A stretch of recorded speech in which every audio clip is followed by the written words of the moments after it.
നമസ്കാരം. അല്ലു ഫാമിലി അമ്മയും മക്കളും എന്ന യൂട്യൂബ് ചാനലിലേക്ക് എല്ലാവർക്കും സ്വാഗതം. ഇന്നത്തെ വീഡിയോ എന്ന് പറയുന്നത് നമ്മൾ വഴുതനങ്ങ, കത്തിരിക്ക എന്നിവയൊക്കെ നമ്മൾ ഈ വേനൽക്കാലത്ത് നടുമ്പോൾ നല്ല ഒരു വളർച്ച കിട്ടാറില്ല. അപ്പോൾ അങ്ങനെ വരുന്ന ആ കത്തിരിക്കയ്ക്കും വഴുതനങ്ങയ്ക്കും ഒക്കെ നമുക്ക് നല്ല രീതിയിലുള്ള വളപ്രയോഗം ചെയ്ത് നല്ല രീതിയിൽ വളർത്തിയെടുക്കാനായിട്ട് സാധിക്കും. അപ്പോൾ അത് എങ്ങനെയാണ് എന്നുള്ളതാണ് ഈ ഒരു വീഡിയോയിൽ ഉൾപ്പെടുത്തിയിരിക്കുന്നത്. അപ്പോൾ വീഡിയോ സ്കിപ്പ് ചെയ്യാതെ എല്ലാവരും മുഴുവനായിട്ടും കാണുക. പിന്നെ ചാനൽ ആദ്യമായിട്ട് കാണുന്ന ആരെങ്കിലും ഉണ്ടെങ്കിൽ ചാനൽ സബ്സ്ക്രൈബ് ചെയ്യാനും ലൈക്ക് ചെയ്യാനും മറന്നു പോകരുത്. എപ്പോഴും പറയുന്ന പോലെ ചാനലിൽ ലൈക്ക് വളരെ കുറവാണ്. അപ്പോൾ എല്ലാവരും ലൈക്ക് ചെയ്തതിന് ശേഷം മാത്രം വീഡിയോ കാണുക. അപ്പോൾ നമുക്ക് വീഡിയോയിലേക്ക് പോവാം. അപ്പോൾ ഈ ഒരു വഴുതനങ്ങയ്ക്കാണ് ഞാനിപ്പോൾ വളങ്ങളൊക്കെ നൽകാനായിട്ട് പോകുന്നത്. ഇത് ഞാൻ വേനൽ സമയത്ത്, അതായത് ഒരു മാസം മുമ്പ് ജനുവരി ഫെബ്രുവരി ആദ്യത്തോടു കൂടിയൊക്കെ നട്ട ഒരു വഴുതനങ്ങയാണ്. അപ്പോൾ അത് നല്ല രീതിയിലുള്ള ഒരു വളർച്ച ഉണ്ടായില്ല. പക്ഷെ ഇപ്പോൾ ഈ 2-3 ദിവസമായിട്ട് നമുക്ക് വേനൽ മഴയൊക്കെ 2-3 കിട്ടിയല്ലേ.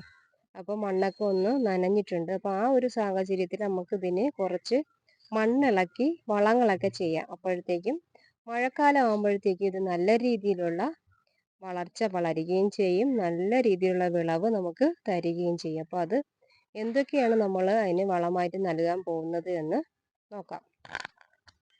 അപ്പോൾ ആദ്യം നമുക്ക് ഇതേപോലെ ഒരു കമ്പ് എടുത്ത് ഇതിൻ്റെ മൂട് നന്നായിട്ടൊന്ന് ഇളക്കി കൊടുക്കാം. കമ്പ് കൊണ്ട് പറ്റിയില്ല എന്നുണ്ടെങ്കിൽ മൺവെട്ടി ഉപയോഗിച്ച് നമുക്ക് നല്ലതുപോലെ മൂട് ഇളക്കിയിടണം. കാരണം നമുക്ക് അതിനകത്ത് വേണം ഈ വളങ്ങളെല്ലാം ഇട്ട് മണ്ണിട്ട് മൂടാനായിട്ട്. അപ്പോൾ നല്ല രീതിയിൽ തന്നെ നമുക്ക് കമ്പ് കൊണ്ട് അല്ലെങ്കിൽ മൺവെട്ടി കൊണ്ട് നല്ലതുപോലെ മൂട്ടിലെ മണ്ണൊക്കെ ഒന്ന് ഇളക്കി മാറ്റി കൊടുക്കാം. ഞാൻ നേരത്തെ പറഞ്ഞു വേനലിൽ നട്ട ചെടികളൊന്നും നല്ല രീതിയിൽ വളരാൻ പറ്റാത്ത ചെടിക്കാണ് ഈ ഒരു വളക്കൂട്ട് ചെയ്യുന്നതെന്ന്. പക്ഷെ അങ്ങനെയല്ല, നിങ്ങൾ എപ്പോഴായാലും നട്ടിട്ട് വളരാതെ നിൽക്കുന്ന ഇതുപോലെയുള്ള വഴുതനങ്ങയും വെണ്ടയ്ക്കയോ കത്തിരിക്കയോ അങ്ങനെയുള്ള പച്ചക്കറി ഐറ്റത്തിൽ ഏത് തന്നെയായാലും നല്ലതുപോലെ മണ്ണിളക്കി ഇതിൽ ഒന്നുകൂടി ഒന്ന് വളം ചെയ്യുമ്പോൾ അത് നല്ല രീതിക്ക് തന്നെ അത് വളർന്ന് നല്ല കായ്ഫലം തരും. അപ്പോൾ എല്ലാവരും അതൊന്ന് പ്രത്യേകിച്ച് ശ്രദ്ധിക്കണം. വളർച്ച ഒരു മാസമൊക്കെ ആകുമ്പോഴത്തേക്കും നല്ല വളർച്ച വരേണ്ടതാണ്. അപ്പോൾ അങ്ങനെ വരാത്ത ചെടികളെല്ലാം നമുക്ക് ഇതേപോലെ മൂടിളക്കി നല്ലതുപോലെ വളം ചെയ്ത് കൊടുക്കാം. വളം ചെയ്യുന്നതോടൊപ്പം തന്നെ നല്ല രീതിയിലുള്ള വെള്ളവും നമുക്കവിടെ ലഭ്യമാക്കണം. എങ്കിൽ മാത്രമേ നല്ല രീതിയിലുള്ള വളർച്ച ഉണ്ടാവുകയുള്ളൂ. പിന്നെ ഒരു കാര്യം എന്ന് വെച്ചാൽ നമ്മൾ ഇതേപോലെ മണ്ണിളക്കി വളങ്ങളൊക്കെ ചെയ്തതിന് ശേഷം മഴ വരുന്ന ആ ഒരു സമയത്ത് ഇതിൻ്റെ മണ്ടയൊന്ന് നുള്ളി വിടണം. കാരണം അപ്പോഴാണ് അതിന് ഒരുപാട് ശിഖരങ്ങളൊക്കെ പൊട്ടി ഒരുപാട് കായ്ഫലം തരാനായിട്ട് കഴിയും. അപ്പോൾ നമ്മൾ തീർച്ചയായിട്ടും മറന്നു പോകരുത്. നമ്മൾ ഈ വളപ്രയോഗങ്ങളൊക്കെ ചെയ്തതിന് ശേഷം മഴ വരുന്ന ആ ഒരു സമയത്ത് ഇതിൻ്റെ മണ്ട നുള്ളി വിടണം. നമ്മൾ ഈ വളപ്രയോഗങ്ങളൊക്കെ ചെയ്തിരിക്കുന്നത് കൊണ്ട് തന്നെ പിന്നെ വരുന്ന ശിഖരങ്ങളൊക്കെ നല്ല കരുത്തുള്ള നല്ല ബലമുള്ള ശിഖരങ്ങളും ഒരുപാട് കായ്ഫലവും അതിൽ നിന്ന് ലഭ്യമാകും. അപ്പൊ നമ്മളിതാ ഈ ഒരു വഴുതനങ്ങയുടെ എല്ലാ മൂട്ടും നല്ലതുപോലെ മണ്ണിളക്കി കോരി മാറ്റി വെച്ചിട്ടുണ്ട്. ഇനി അതിലേക്ക് നമുക്കിതാ ചാരം ഇട്ട് കൊടുക്കാം. ചാരം എന്ന് പറയുമ്പോൾ ഒരുപാട് ഇട്ട് കൊടുക്കരുത്, കുറച്ച് മാത്രമേ ഇട്ട് കൊടുക്കാവൂ. ഒന്നാമത് വേനലാണ്, നല്ല വെയിലടിക്കുന്ന സമയമാണ്, നല്ല ചൂട് സമയമാണ്. അപ്പൊ ചെടികളുടെ മൂട്ടിൽ തട്ടി നിൽക്കുന്ന രീതിയിൽ ചാരം ഇട്ട് കൊടുക്കരുത്, ചൂടാണ്. ചാരം എന്ന് മാത്രമല്ല, നമ്മൾ ഏതൊരു വളം ഇട്ടാലും അത് ചെടികളുടെ മൂട്ടിൽ തട്ടുന്ന രീതിക്ക് ഇട്ട് കൊടുക്കൽ. കുറച്ച് ദൂരേക്ക് മാറ്റി വേണം എല്ലാ വളങ്ങളും ഇട്ട് കൊടുക്കാനായിട്ട്. അടുത്തത് ഇനി ചാണകപ്പൊടിയാണ്. ചാണകപ്പൊടി ഞാൻ എല്ലാ വീഡിയോയിലും പറഞ്ഞിട്ടുണ്ട്. ചാണകപ്പൊടി നമ്മൾ കൃഷിക്ക് ഒരുപാട് സുലഭമായിട്ട് ഉപയോഗിക്കുന്ന ഒന്നാണ്. പക്ഷേ നിങ്ങൾക്ക് പച്ച ചാണകം കിട്ടുകയാണെങ്കിൽ തീർച്ചയായിട്ടും അത് തന്നെ ഈ ഒരു ചെടിയുടെ മൂട്ടിൽ ഉപയോഗിക്കാനായിട്ട് ശ്രദ്ധിക്കണം.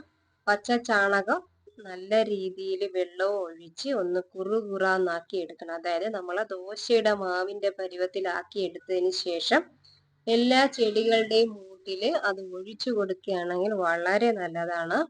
നമ്മളെ ചാണകപ്പൊടിയേക്കാളും എനിക്ക് ഏറ്റവും കൂടുതൽ നല്ലതായിട്ട് തോന്നിയിട്ടുള്ള ആ ഒരു രീതിയാണ്. അപ്പോൾ നിങ്ങൾക്കും ചാണകം കിട്ടുകയാണെങ്കിൽ അതാണ് നല്ലത്. ഇനി അടുത്തത് നമുക്കിതാ പച്ചക്കറി വേസ്റ്റ് ആണ്. ഇതിപ്പോ ഒരുപാട് ദിവസത്തെ വേസ്റ്റ് ഞാൻ ശേഖരിച്ചു വെച്ച പച്ചക്കറി വേസ്റ്റ് ആണ്. അപ്പോൾ ഇതിങ്ങനെ ഇരിക്കുമ്പോഴത്തേക്ക് സ്മെല്ലടിക്കാൻ ചാൻസ് ഉണ്ട്. അപ്പോൾ നിങ്ങൾക്ക് ഓരോ ദിവസത്തെ വേസ്റ്റുകൾ ഓരോ ചെടിയുടെ മൂട്ടിൽ ഇട്ട് കൊടുക്കാൻ കണക്കിന് നിങ്ങൾക്ക് അത് ക്രമപ്പെടുത്താവുന്നതാണ്. എല്ലാ ചെടിയും കൂടെ ഒരുമിച്ച് വളപ്രയോഗം ചെയ്യാൻ നിൽക്കാതെ ഓരോ ചെടികൾ ഓരോ ദിവസം ചെയ്യുമ്പോൾ നമുക്ക് അന്നൊന്ന് ഉപയോഗിക്കുന്ന പച്ചക്കറി ഓരോന്നിൻ്റെയും മൂട്ടിലേക്ക് ഇട്ട് കൊടുക്കാനായിട്ട് സാധിക്കും. അത് ഇങ്ങനെ കൂട്ടി വെക്കുമ്പോഴത്തേക്ക് പിന്നെ നമ്മൾ എടുക്കുമ്പോൾ ഒരു നല്ല സ്മെല്ല് ഈ ഒരു പച്ചക്കറി വേസ്റ്റിൽ നിന്നും ഉണ്ടാവും. ചിലപ്പോൾ അടുത്തൊക്കെ വീടുള്ളവരാണെങ്കിൽ അത് ബുദ്ധിമുട്ടായിട്ട് മാറും. അപ്പോൾ നിങ്ങൾ ഓരോ ദിവസം ഓരോ ചെടികൾക്ക് വേസ്റ്റ് ഇട്ട് കൊടുത്താൽ ആ ഒരു ബുദ്ധിമുട്ട് ഒഴിവാക്കാം. അപ്പോൾ പച്ചക്കറി വേസ്റ്റ് ഇടുമ്പോഴും ഇതേപോലെ ദൂരേക്ക് ഇട്ട് കൊടുക്കാം. നല്ലതുപോലെ തന്നെ ഇട്ട് കൊടുക്കാം. പച്ചക്കറി വേസ്റ്റ് ഇതൊന്ന് അഴുകി തുടങ്ങിയിട്ടുണ്ട്. കുറേ ദിവസത്തെ വേസ്റ്റ് ആയതുകൊണ്ട് ചെറിയ രീതിയിലൊക്കെ ഒന്ന് അഴുകി തുടങ്ങി, ചെറിയ സ്മെല്ലും അടിച്ചു തുടങ്ങിയിട്ടുണ്ട്. പച്ചക്കറി വേസ്റ്റും ഇതിന് ഒരു ചൂടുണ്ട്. വെള്ളം ഒലിക്കുന്ന ഇതാണെങ്കിലും ഇതിന് നമ്മൾ വാരുമ്പോൾ അറിയാം കുറച്ച് ദിവസത്തെ വേസ്റ്റുകൾ നമ്മൾ ശേഖരിച്ചു വെച്ചിരുന്നുകൊണ്ട് അതിപ്പോൾ എടുക്കുമ്പോൾ നല്ല ചൂടടിക്കുന്നുണ്ട്. അപ്പോൾ അതേപോലെ നമ്മളും അതിൻ്റെ ചെടിയുടെ മൂട്ടിലേക്ക് നേരിട്ട് ഇട്ട് കൊടുക്കുമ്പോഴത്തേക്ക് ചെടിക്കും ആ ഒരു ചൂട് അനുഭവപ്പെടും. അതുകൊണ്ട് ഏത് വളം നമ്മൾ ഇട്ടാലും ചെടിയുടെ മൂട്ടിൽ നിന്ന് കുറച്ച് അകലം പാലിച്ച് വേണം വളങ്ങളെല്ലാം ഉപയോഗിക്കാൻ. അപ്പോൾ എല്ലാത്തിൻ്റെ മൂട്ടിലും നമ്മൾ ഈ ഒരു പച്ചക്കറി വേസ്റ്റും ഇട്ട് കൊടുത്തിട്ടുണ്ട്.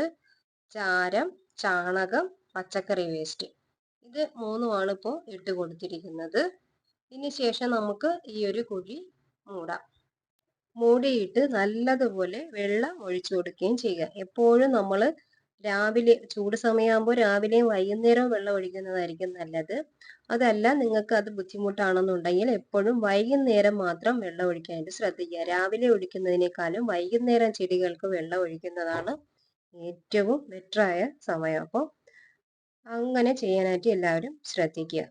അപ്പോൾ വളർച്ചയില്ലാതെ നിന്ന് നമ്മളെ വഴുതനങ്ങയും കത്തിരിക്കയൊക്കെ നമുക്ക് ഇതേപോലെ വളപ്രയോഗങ്ങൾ ചെയ്ത് മഴ വരുമ്പോഴത്തേക്കും അതിൻ്റെ വളർച്ച കണ്ട് നമ്മൾ അത്ഭുതപ്പെട്ടു പോകും. അപ്പോൾ എല്ലാവരും ഇത് ചെയ്യുക.